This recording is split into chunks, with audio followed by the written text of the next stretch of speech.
সোমবার শাস্ত্রে এই দিনটির গুরুত্ব অনেক, কারণ এই দিনটি দেবাদিদেব মহাদেবের দিন। তাই তো প্রতি সোমবার মহাদেবের আরাধনা করলে মহাদেব এতটাই প্রসন্ন হন যে ভক্তের মনের সকল ইচ্ছা পূরণ হতে সময় লাগে না। আর যদি এই দিনে উপবাস করে মহাদেবের আরাধনা করেন তবে তো আর কথাই নেই, সেই ক্ষেত্রে আরও অনেক উপকার পাওয়া যায়। সে সম্পর্কে ভিডিওতে বিস্তারিত আলোচনা করা আছে।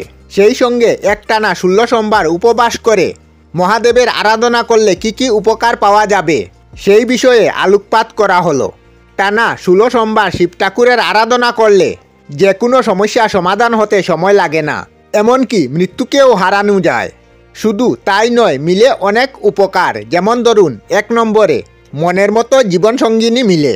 একটানা 16 সোমবার শিবের আরাধনা করলে মনের মতো জীবনসঙ্গিনী পাওয়া তো যায়ই, তার সঙ্গে বৈবাহিক জীবনে কোনো ধরনের সমস্যা উঠার সম্ভাবনা কমে যায়।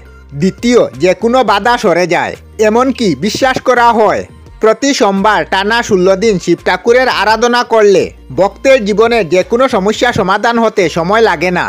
শুধু তাই নয়, যে কোনো ধরনের বাধা সরে যায়।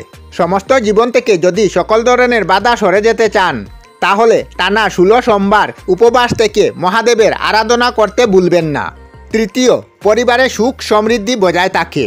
পারিবারিক সমস্যার কারণে জীবন কি দুরভিসাম্য হয়ে উঠেছে, তাহলে পরপর টানা 16 সোমবার উপবাস থেকে শিবের আরাধনা করে শিবলিঙ্গে জল, দুধ, বেলপাতা ডালতে ভুলবেন না। সাথে অল্প ঘি, মধু ও দই ডালবেন। সাথে মহাদেবের প্রিয় ফুল ধুতরা ও পারলে আকন্দ ফুলও দিবেন। পারলে প্রসাদে আস্থা বেলফল বা যে কোনো একটি আস্থা ফল নিবেদন করবেন। অনেকে সাথে গাঁজাও নিবেদন করেন মহাদেবকে। আসলে এরকম করলে ঘরের প্রতিটি কোণায় পজিটিভ শক্তি বাড়তে শুরু করে, যার কারণে যে কোনো ধরনের নেগেটিভ শক্তি পালাতে দেখবেন। আর সময় লাগবে না, দুঃখ মিটে যাবে আর সুখ ভরে উঠবে চোখের পলকে। 4, অর্থনৈতিক উন্নতি ঘটে চোখে পড়ার মতো, এমনটা বিশ্বাস রয়েছে। প্রতি সোমবার ওম নমঃ শিবায় মন্ত্রটি জাপ করতে করতে শিবের আরাধনা করলে শিব এতটাই প্রসন্ন হন যে অর্থনৈতিক উন্নতি ঘটতে সময় লাগে না। সেই সঙ্গে টাকা পয়সা যাবতীয় সমস্যা মিটে যায় নিমিষে। 5, মনের জোর বাড়ে। নিয়মিত শিবের আরাধনা করলে মনের জোর বাড়ে। আর ভয় যখন দূরে পালাবে তখন জীবনে চলার পথে যে কোনো বাধা সরে যেতে সময় লাগবে না। সেই সঙ্গে আত্মবিশ্বাস বেড়ে যাওয়ার কারণে কর্মক্ষেত্রে পরম সফলতা লাভ করবেন। 16 সোমবার উপবাস করে শিবের পূজা করার নানা নিয়ম রয়েছে। প্রতি সোমবার ঘুম থেকে উঠে স্নান করে শুদ্ধ বস্ত্র পরিধান করে ঠাকুরঘরে প্রবেশ করবেন। তারপর ভালো করে ঠাকুরঘর এবং ঠাকুরের বাসনপত্র পরিষ্কার করবেন। এরপর শুরু করতে হবে শিবের পূজা। শিবলিঙ্গ ভালোভাবে ধুয়ে পরিষ্কার করে সাদা চন্দন দিয়ে শিবলিঙ্গে ত্রিপুণ্ড অঙ্কন করবেন।